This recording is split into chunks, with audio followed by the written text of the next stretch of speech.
Good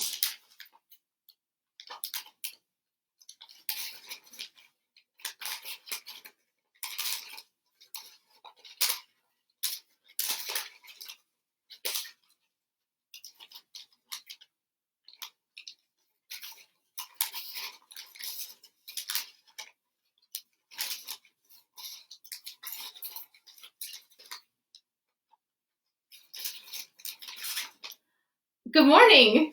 Welcome to the Lincoln Center pop-up classroom. You finished this strip? All right. My name is Ms. T, and today we'll be working on a lesson with lined space and paper weaving. I know yesterday we had a fantastic class with Mr. V, who taught us about puppetry and character voices. We got to meet Mrs. Barbara Propplebox, who I was thinking about all day at the end of in the afternoon while I was preparing for class today. I was thinking about Mrs. Barbara Propplebox and wondering what she was doing today. So for our lesson, I want to get us started with gathering some materials, and then we'll talk a little bit about what we're doing. But what we'll need for today, when I was preparing the class, the thing that I wanted to make sure was that everybody had access to the material that we would need. And so our only real necessary material today is paper. So paper could be something that is brand new, fresh sheets of paper, like this one that we have here.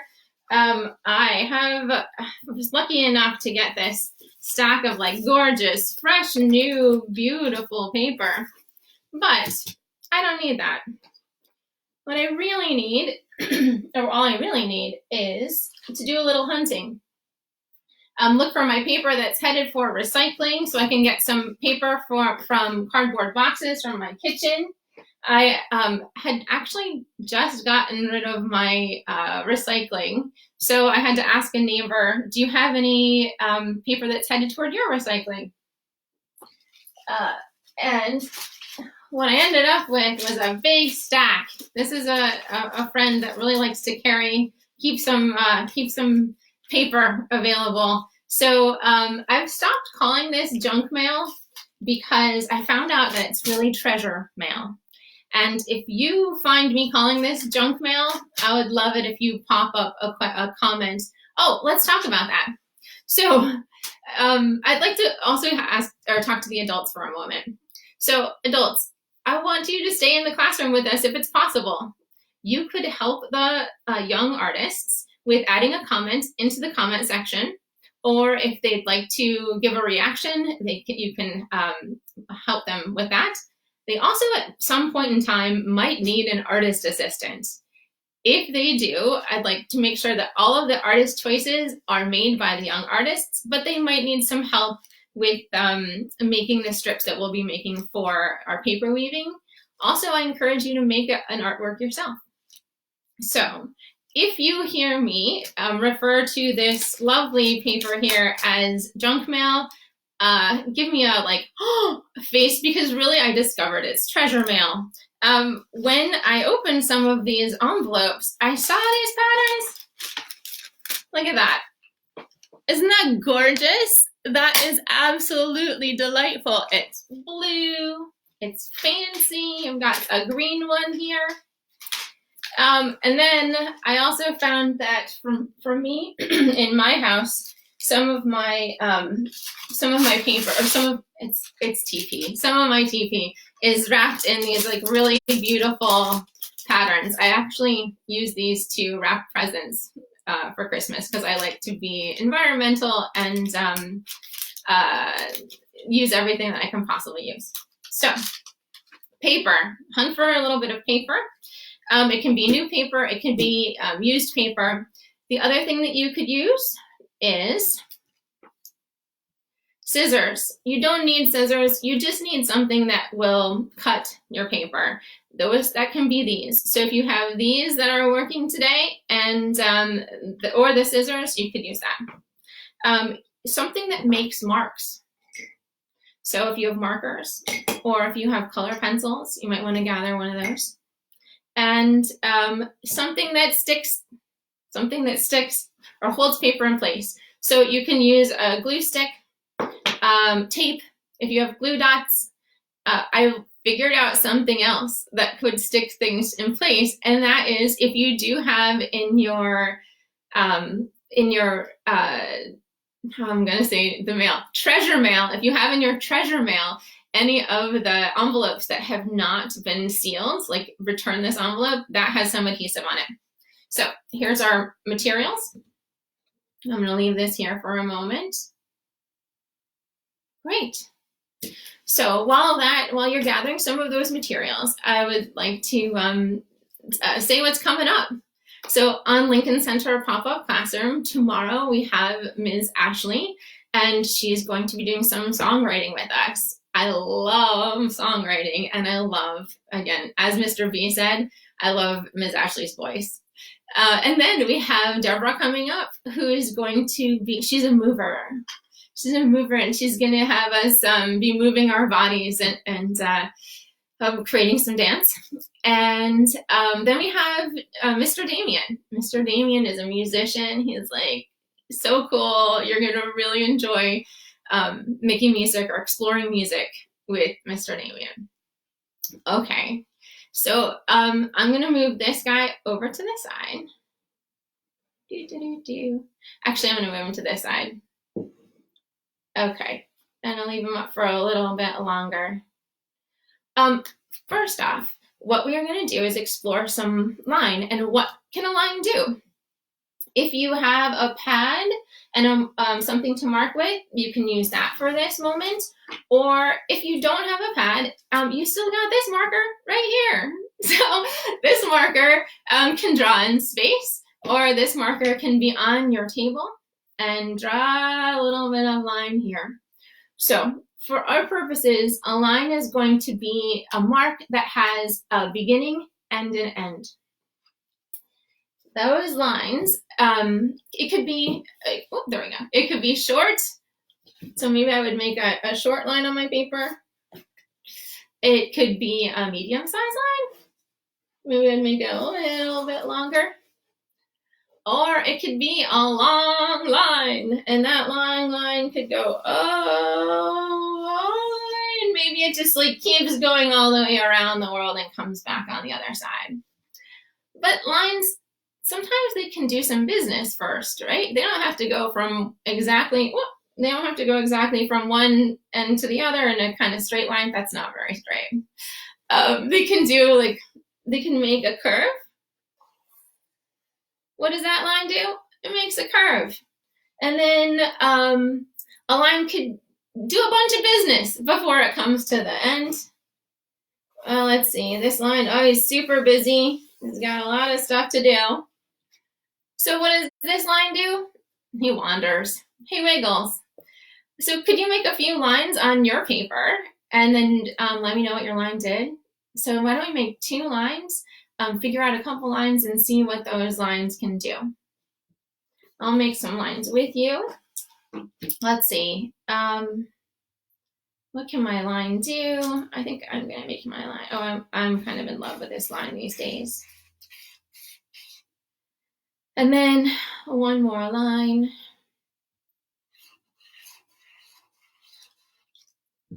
And then maybe one more line. What can my next line do? All right, he's gonna do this. Oh, maybe she is related to Barbara Box.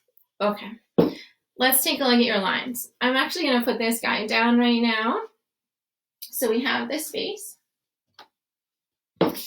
And let's see, what did your lines do? If you can type that in the comments, I would love to see what your comments did. And I actually have my ability to see them right here. Let's see what we got.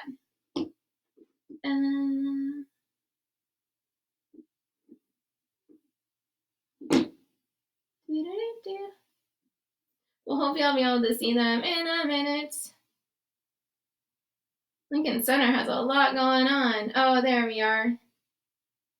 Right here. Whoop, and turn off the volume. Cool. So I just want to be able to see your comments as you make them.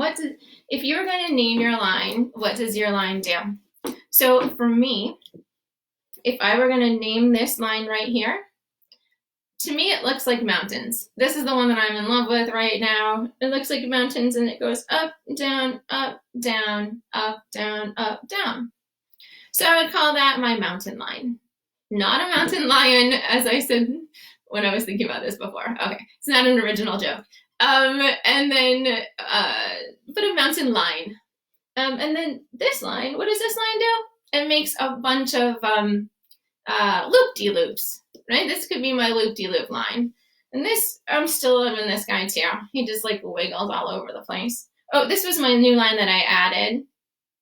And it's a line that makes a shape. Maybe your line's made shapes. So if you could, if you would add like what your lines do. Let's see, did anybody share what their lines did? Oh, I forgot. It's a delay. There's a delay. Okay. So our next thing, some of these lines made patterns and some of them didn't. So we're just going to touch on pattern for a moment. A pattern is when something repeats in the same order again and again and again. So can we see which one of these has a pattern to it? That would be my favorite. Oh, I've got Barbara Proper Box all over. So here it is. So this is a mountain line. So the mountain line makes a pattern. It goes up, down, oops, up, down, up, down, up, down. And we don't know if it's going to keep doing that. But if it continues in the same pattern, mountains, continuous mountains, like a mountain range. Our other one that does the same thing again and again, loop-de-loop. Loop-de-loop, loop-de-loop can go loop, loop, loop, loop, loop, and just on and on, or maybe you would change his mind and do something different. The last thing that I want to talk about with line is, or what we can explore with line, because this is our what if our line did this or try that kind of page. We could, let's see, oh wait, before we do that, let's make one new pattern, and then our last thing. So one new pattern. What can you do to make one new pattern? What would my line do? Oh, I got one.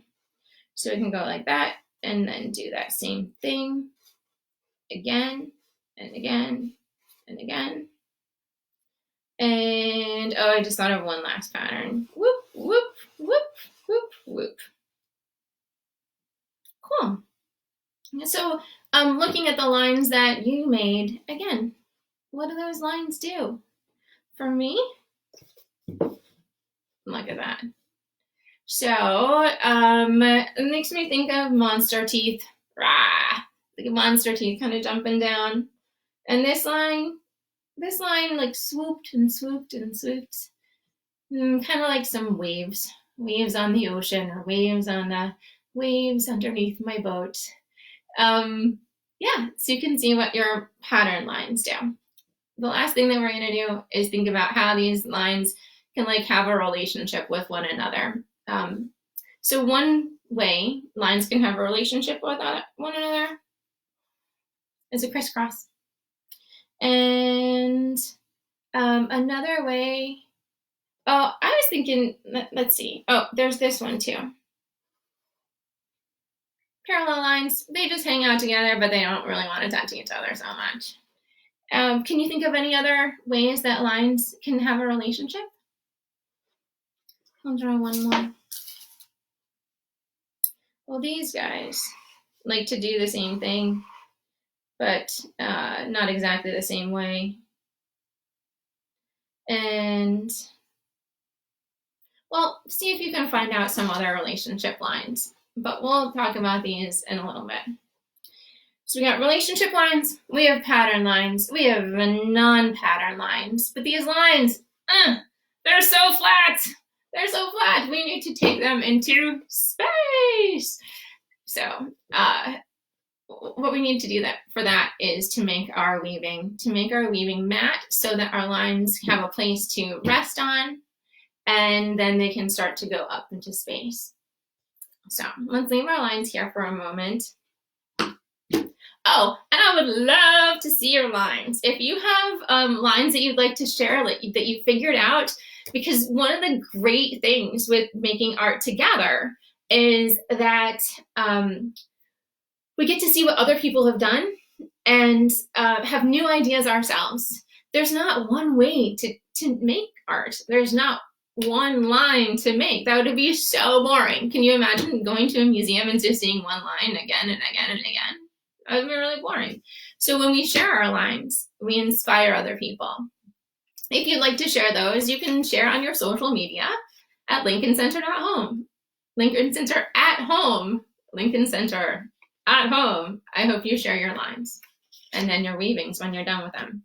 So again, anybody who's just joining us now, we are in the Lincoln Center pop-up classroom. My name is Ms. Taryn. We have been exploring, I don't want to write on my whiteboard with that marker. We have been exploring line. We've been exploring pattern.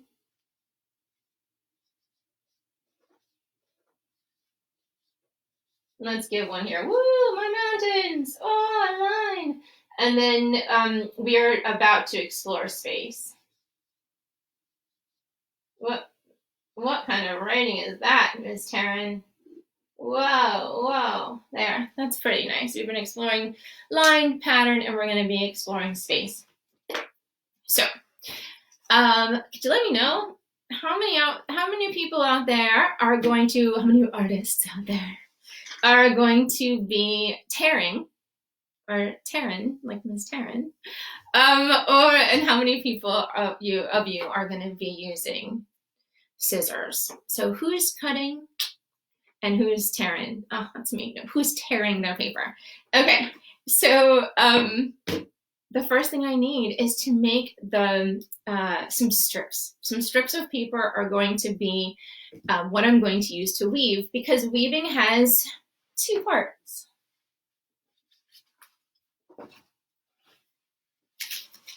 Two parts to weaving. We've got the warp and we've got the weft. Whoops, let's see. Weft. The weft are the strips of paper we're going to be tearing now that go in, out, up, down, above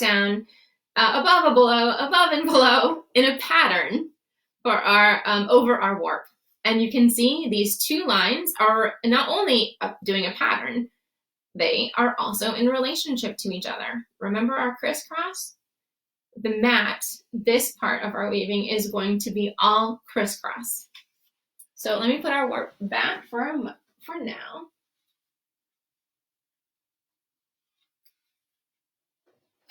Okay, let's make a warp. I'm going to put my lines here for a moment.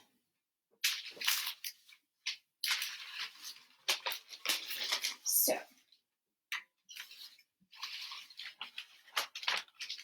I'm going to make my warp out of this guy here because he's a little bit bigger.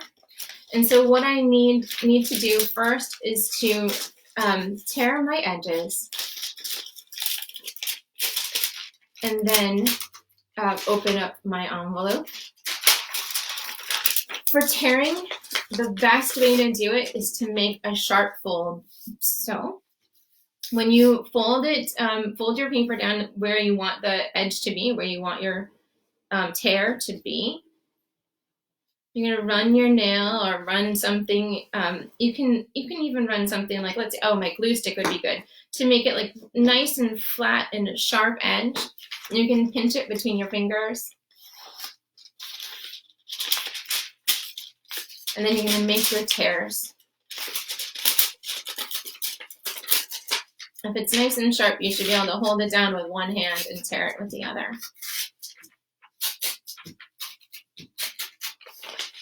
Great. I'm going to set this piece aside because that's going to be my warp. I'm going to make a few strips first for my weft. I got kind of crazy with strips. I made lots and lots of strips of the inside of these. Almost said it again, but I keep catching myself because I don't want to see that wow face when I say junk mail. You can do it if you want. But my treasure mail. So I made a bunch of strips from the inside.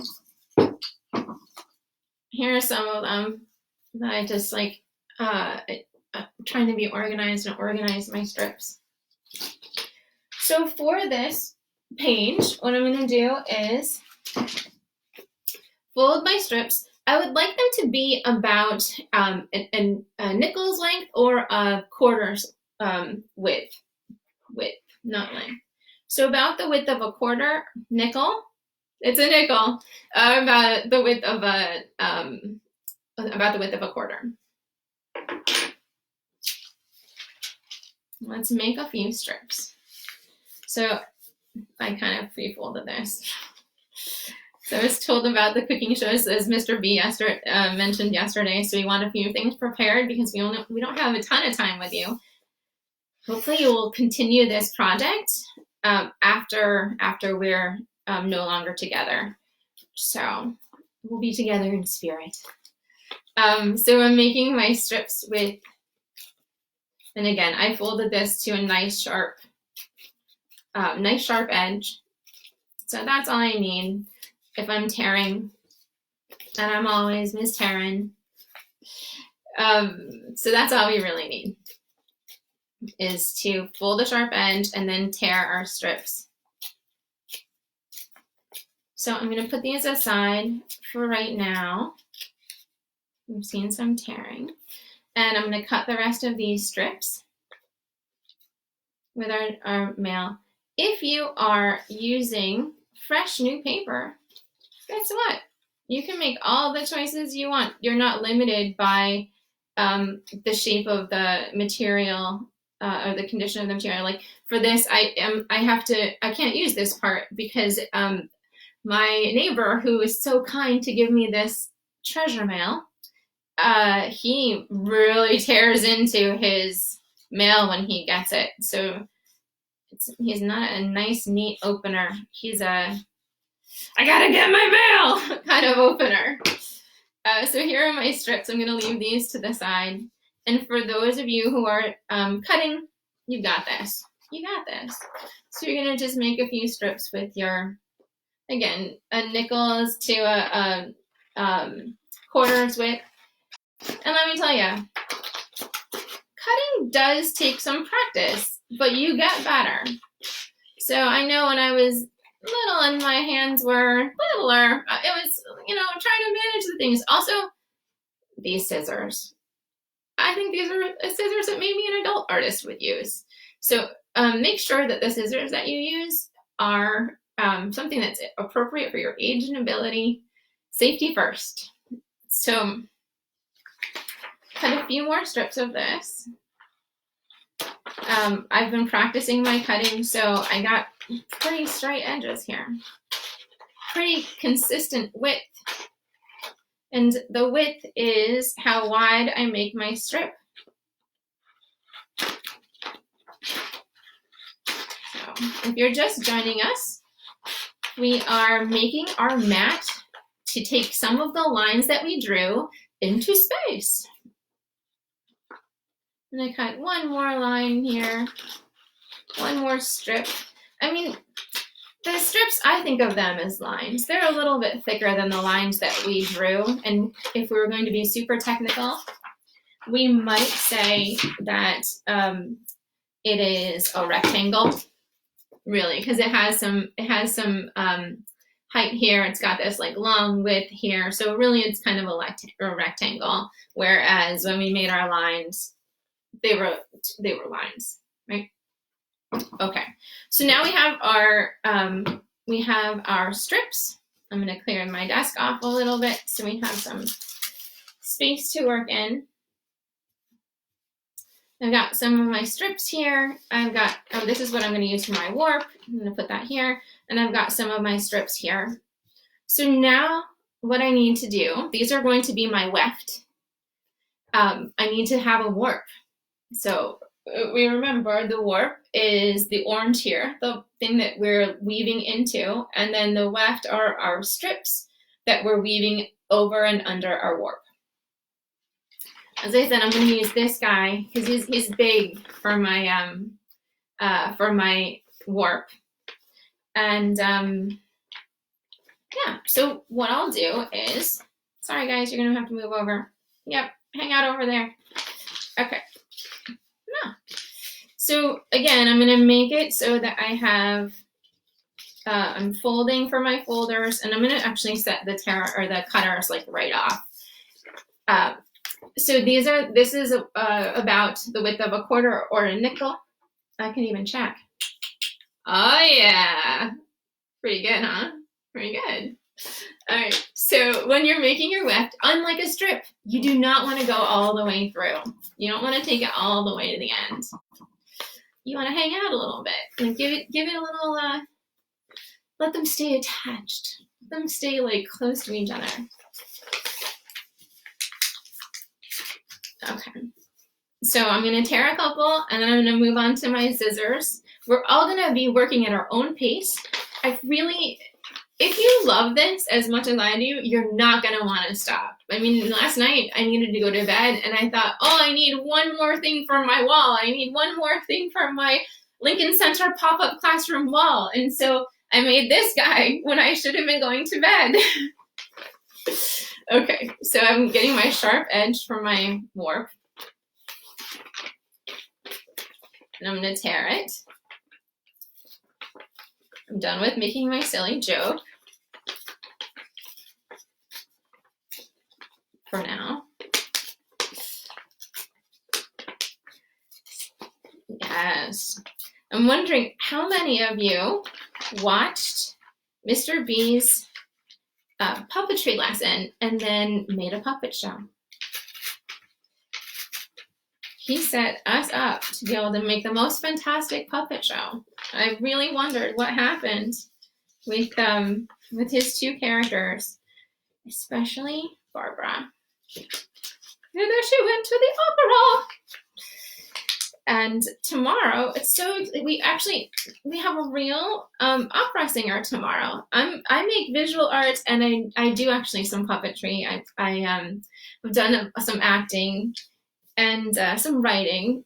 But tomorrow we have a singer and a songwriter, a composer, Ms. Ashley, and she has a fantastic lesson for us that I got to preview a little bit. No spoilers, so I don't have to alert you. You'll see it tomorrow. And then one of my favorite artists, Ms. Deborah. I know that you're going to have a fantastic time with Ms. Deborah. Okay, and this is really a figuring out of how am I going to get my hands and everything to work with this. You can see I'm changing my position, just trying to get my material to work. And it's okay if it doesn't. If it doesn't, then you try something else. This is an experiment. Everything that we're doing, art making, it's all an experiment. So if I happen to like tear all the way through, maybe I'd find a different way of keeping my papers together. Or maybe I would make these strips and move on to the next, make a warp out of something else. So here's my warp with tearing. I'm going to cut the rest of it.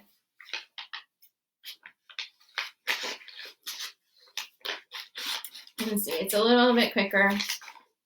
With the scissors, it really is. It's a little bit quicker, but to be honest, like I like the challenge. I like to figure things out, get things to work. It's not easy, but it's super rewarding.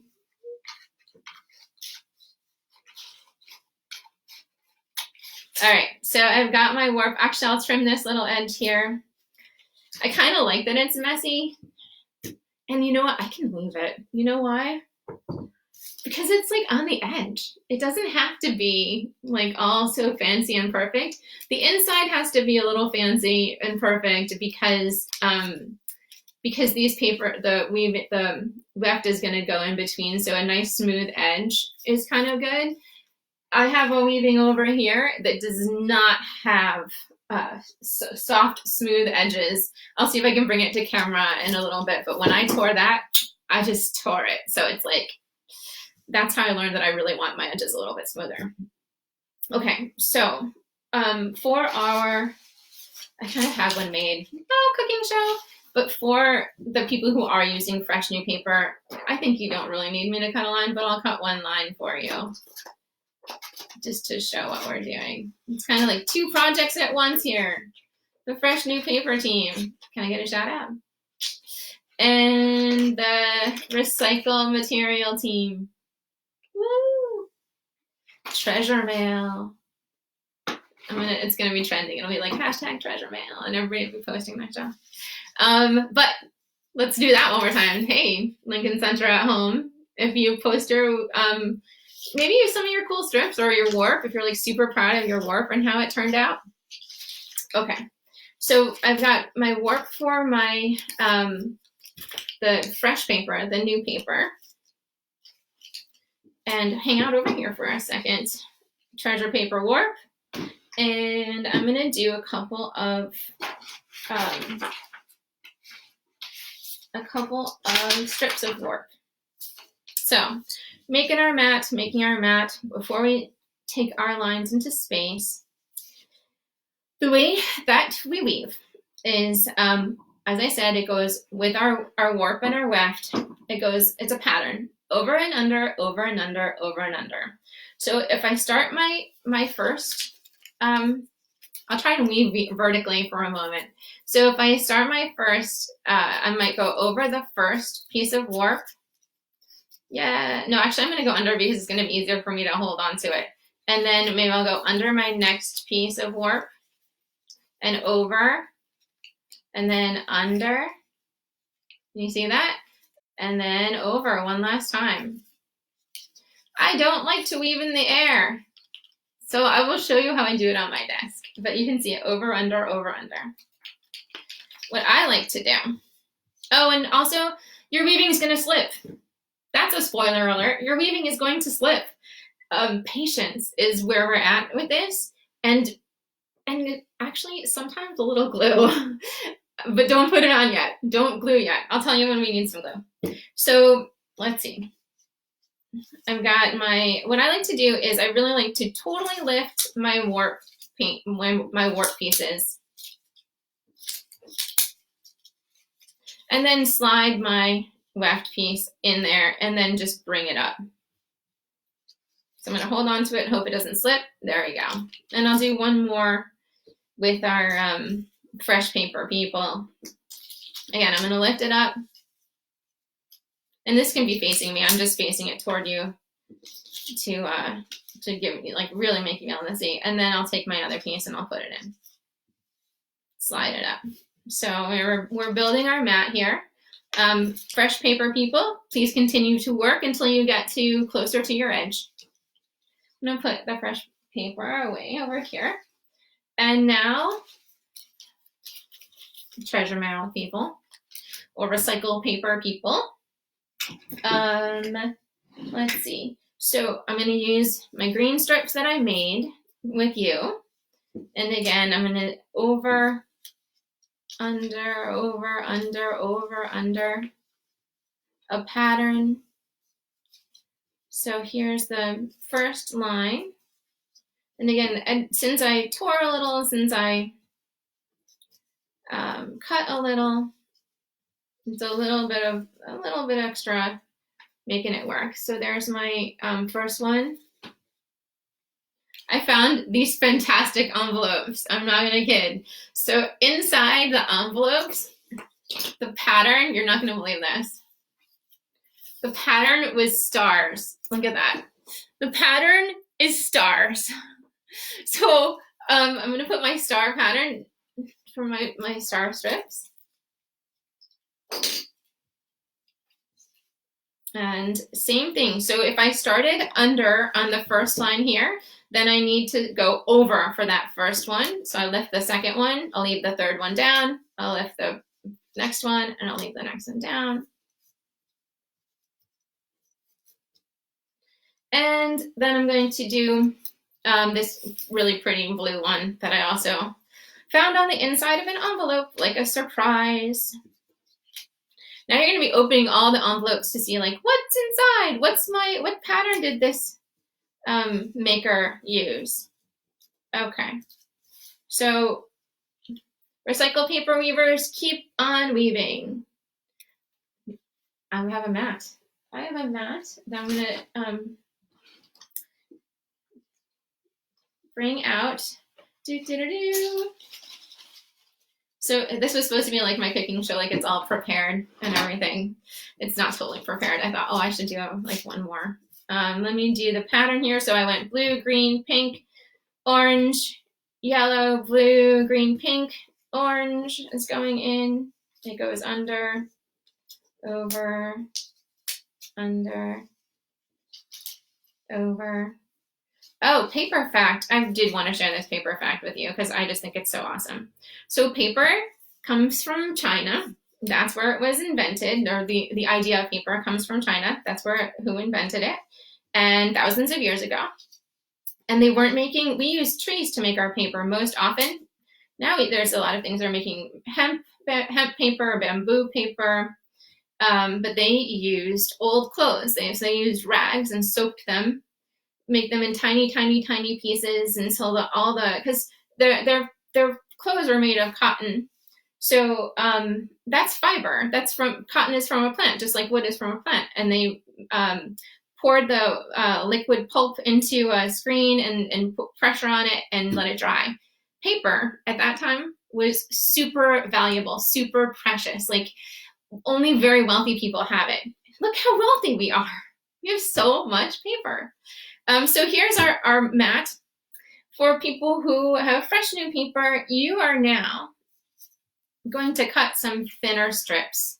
This is no longer the size of a quarter, no longer the size of a nickel. This is whatever size makes a tinier kind of line. I did not measure this, tinier kind of line. Now you get to go back. Go back to your lines for inspiration of lines that you're going to take into space. The way you make your lines go into space is you tuck your skinny lines underneath. You tuck the ones that are you tuck them underneath your mat, the surfaces of your mat. So look, I'm gonna hold it up. I can tuck my line. Oh, let's see, which is one? This is one. No, this is one. So I can tuck it actually underneath my left there. It's going across. I'm going to make a super wiggly line inspired by my drawings. So I'm bringing them back over here. There, wiggles, and into space. Cool? So you can see right now, oh, let me do one more because you know I love that mountain line. So my mountain line, I can bring him along here, go underneath. He's going underneath the green one. Zoom him along. Cool. Now, if I lift him up a little bit, let's see if I can lift it. Oh, I can lift him up. When I lift him up, I can give him a pinch. Woo, that hurt. And then I can make him, this is all experimentation. I'll show you in a second with closer up with the camera. One more time. It's gonna come up into space. Whoop, whoop, lifting him up, lifting him up. Patience, patience. Is that mountain the size of my other mountain? I'm not totally sure. Yes, mountains. Okay, you see what I'm saying? The paper the weaving will come apart. We're gonna fix that in one moment. So there's my mountains. Can you see them? They are, let's see if I can put my hand behind them. Oh, can you see them now? There they are, that's the best way to see them. Mountain, mountain, mountain line, roar. Okay, so if you are done weaving and you know you don't want to add any more this way, you can take a little bit of glue and put it so you're weaving. Make sure everything is the way that you want it before you do that, but you can do it so your strips don't fall out. So I could take a little bit of glue right here and put it down. I could take a little glue right here and put it down. Cool. Now it's not going to fall out, and I can experiment all that I want to with bringing my lines into space. Not to let anybody feel left out. Here's our, I'm going to say it once, junk mail. No, I can't. Treasure mail, weaving, Just a couple more strips there. And I'm not sure what I'm doing. I'm just gonna keep going, and that's okay. If you're not sure, just keep going. Great. And now it's the same process of putting these papers into space. Tuck it under. I'm gonna actually just tear that so I have a little bit firmer thing. And ooh, nice. I like the contrast. So you can play with so many different visual elements. You can play with texture. You can play with, like I just said, contrast. You could play with shape. You could play with probably like repetition. Any of the visual elements that you can think of, you can be exploring through this sculptural process of paper weaving, taking the lines that you've made into space. So I'll show you like one or two. Oh, and here too, I can, oh, there's one last thing. You might be able to find a way to not even need glue. You have the two options, right? You could use, let me see if I have one. I'm not gonna, it's too hard for this. Oh, I set them aside too. I set them aside so I can show you. So what I'm talking about, I don't have it as I can see, but if you have an envelope, is this one? Maybe. Ah, yes. If you have an envelope that has not been used, you actually have a little glue. You know, you don't even need tape. You have a little bit of glue. You can use that little piece of adhesive that's on the end of the envelope, lick it, and then stick it where you want to stick it just to hold your weaving in place. I hope that you keep exploring these. This is one that I made from some junk mail the other day. Oh, I said it. I just said it. I didn't even think about it, and I just said it. We can see, I figured out how to make a tunnel. Maybe you can figure out how to make a tunnel. Or maybe there's a cone or a pyramid, something like that. And then the other thing is you can add on to these weavings if you want to. So if I want to keep going this way, I now have a warp that I could weave into and make my and make this longer. Now the weft that I had becomes the warp, and I can make my weaving wider. Oh, my fingers aren't working anymore. I just want to point out this one right here. I'm going to bring it closer to you. This right here, see how long it is? Woo! This is all envelopes. It's envelope connected to envelope, connected to envelope, connected to envelope. Just making my warp longer by slipping strips underneath my strips. It's so amazing. It really, really is. I hope that you will share your discoveries, your weavings, with the hashtag Lincoln Center at Home. I'm looking forward to seeing them. One more time, I'd like to say thank you for stopping by the Lincoln Center pop-up classroom. I'm Ms. Taryn. Tomorrow you'll be seeing Ms. Ashley. Keep hashtagging this. Oh, and if you want to do a little more research, look into paper weaving or look into weaving. One of my favorite weavers is Sheila Hicks. Another really super inventive, creative weaver was Annie Albers. We can put those in the comments. You could search up the hashtag paper weaving and get your adults too and see what's showing up there. So tomorrow I will be watching Ms. Ashley as she teaches a songwriting lesson. I will be dancing and moving with Ms. Deborah when she teaches us our movement lesson. And I can't wait to see what teaching artist Mr. Damien, our musician, has set up for us on Friday. So thank you for joining us in the Lincoln Center pop-up classroom. Be well.